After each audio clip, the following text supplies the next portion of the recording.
ప్రియమైనటువంటి దేవుని బిడ్డలారా, ఒక విషయాన్ని గుర్తుపెట్టుకోండి. ఇక్కడ అబ్షాలోము తన తండ్రి మీద ఉన్నటువంటి వ్యక్తిగత ద్వేషాన్ని, తన తండ్రి మీద ఉన్నటువంటి వ్యక్తిగత కోపాన్ని బట్టి 20,000 మంది బలైపోవటానికి కారణమయ్యాడు ఇక్కడ అబ్షాలోము. ఇది భౌతికమైనటువంటి నష్టంగా మనకు కనిపిస్తున్నా, ఈరోజు ఇలాంటి మనస్తత్వాలు కలిగిన వాళ్ళు తమ వ్యక్తిగత ద్వేషాన్ని, తమ వ్యక్తిగత కోపాన్ని ప్రదర్శించడానికి, దానిని దేవునికి సంబంధించినటువంటి విషయాల పట్ల ఒకవేళ చూపిస్తూ ఉంటే, ఇలాంటి వాళ్ళు ఆత్మలతో చెలగాటమాడుతున్నారు. ఇలాంటి వాళ్ళు ఆత్మలతో చెలగాటం ఆడుతున్నారు. వీళ్ళ వ్యక్తిగత ద్వేషాన్ని ప్రదర్శించటానికి, గెలిపించుకోవటానికి, మిగతా వాళ్ళ యొక్క విశ్వాస జీవితాలతో ఆడుకునేటటువంటి రైట్స్ ఎవడిచ్చాడు వీళ్ళకి? అసలు ఎవడిచ్చాడు నీకు? నీకు నీ హృదయంలో దేవుని వాక్యం ఉంటే, నీకు ఎవరితోనైతే వ్యక్తిగతంగా ఉందో నువ్వు వెళ్ళిపోయి అతనితో లేదా ఆమెతో సమాధానపడు. ఇంకొక విచిత్రకరమైన విషయం ఏంటంటే, ఇంత వ్యక్తిగత ద్వేషాలు హృదయాల్లో పెట్టేసుకొని పులిపీఠాల మీద ఎక్కి ప్రసంగాలు చేస్తారు, ప్రభు బల్లలో చేయి వేస్తారు, ప్రభు బల్ల అందిస్తూ ఉంటారు. ఏంటి వీళ్ళ ధైర్యం ఏంటి అసలు? ఎక్కడి నుంచి వచ్చింది ఈ ధైర్యం?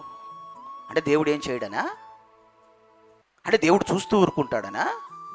నీ ఇష్టం వచ్చినట్టుగా, నా ఇష్టం వచ్చినట్టుగా, మన ఇష్టం వచ్చినట్లుగా మన వ్యక్తిగత విషయాలను దేవుని మీద, దేవుని కార్యక్రమాల మీద, ఇతర బలహీనులైన విశ్వాసుల మీద చూపిస్తే దేవుడు చూస్తూ ఊరుకుంటాడని ఒకవేళ మనం పగటి కలలు ఏమన్నా అంటున్నామా?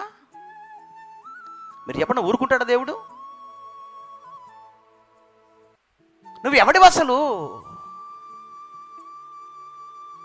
నీ వ్యక్తిగత సంబంధించినటువంటి విషయాలు నువ్వు దేవుని కార్యక్రమాల మీద చూపించడానికి, పైగా ధైర్యం, వీళ్ళకి భయం లేదండి, వీళ్ళకి భయం ఉండదు. పులిపిట్టాల మీద నిలబడి మళ్ళీ ప్రసంగాలు చేసేస్తూ ఉంటారు, ప్రేమల గురించి, తగ్గింపుల గురించి, దీర్ఘశాంతాల గురించి, సమాధాన పట్టాల గురించి, ప్రేమ కలిగి ఉండటం గురించి మళ్ళీ పులిపిట్టాల మీద నిలబడి ప్రసంగాలు చేసేస్తూ ఉంటారు. ధైర్యంగా సమాధానం లేకుండానే ఆ ద్వేషాలు, ఆ కోపాలు హృదయాల్లో పెట్టేసుకొని ప్రభు బల్లలో చేయి వేసేస్తుంటారు. వీళ్ళకి దేవుడు అర్థమయ్యాడా? దేవుని వాక్యం అర్థమైందా వీళ్ళకి?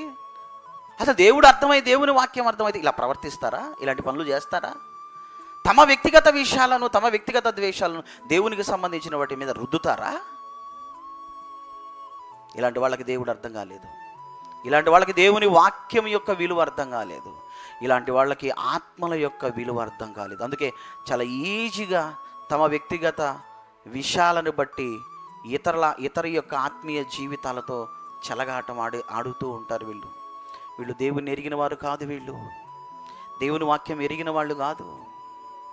దేవుడు అంటే భయం లేదు వీళ్ళు ఒకళ్ళు చెప్పుకోవచ్చు, మేము దేవుని ఎరుగుదామని వీళ్ళు చెప్పుకోవచ్చు, కానీ దేవుడిని ఎరుగుదామని చెప్పుకున్నంత మాత్రాన ఎరిగిన వారు కాదు.